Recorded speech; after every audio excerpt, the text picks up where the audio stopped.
esteemed partners, ladies and gentlemen, let me start by saying this is one of the high-level side events that has truly excited me at the CSW69, which I have been looking forward to attending. And this is not just because of the distinguished voices in the room, nor because I'm in the midst of my sisters and friends, but because it speaks directly to an aspect that is largely ignored when women's contribution to national development are being discussed. Their role in shaping sustainable cities, resilient communities, and climate-conscious governance is usually undermined. Too often, women are seen as beneficiaries of urban planning and environmental policies rather than decision makers, innovators, and architects of change. Yet, the evidence is clear. When women lead action,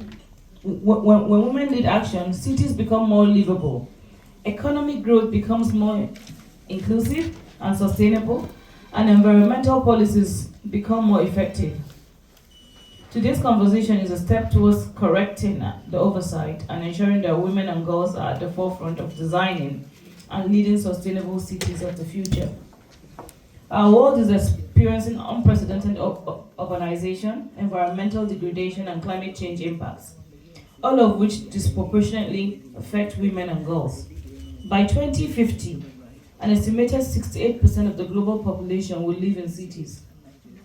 And already over 1 billion people live in informal settlements in cities where there's limited access to water, sanitation, and clean energy.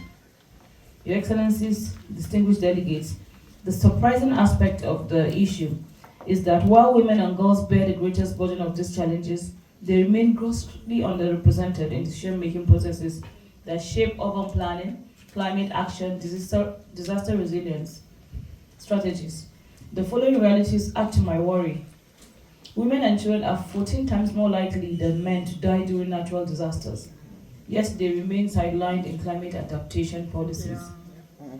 In Africa alone, over 60% of urban population lives in slums, where women face heightened risk of violence, displacement, and economic exclusion. Women and girls in the primary caretakers of households, yet their perspectives are often absent from decisions on critical urban services such as water, sanitation, housing, healthcare, and education. It is against this backdrop that today's historic signing of the Global Campaign Agreement excites me. Your Excellencies, my dear friends and colleagues, this signing today marks a real shift in how we integrate gender-responsive policies into urban governance. It demonstrates action. I'm happy to say that Nigeria is proudly joining the Global Cities for CEDAW coalition with the formal commitment of 7 Nigerian states. Seven.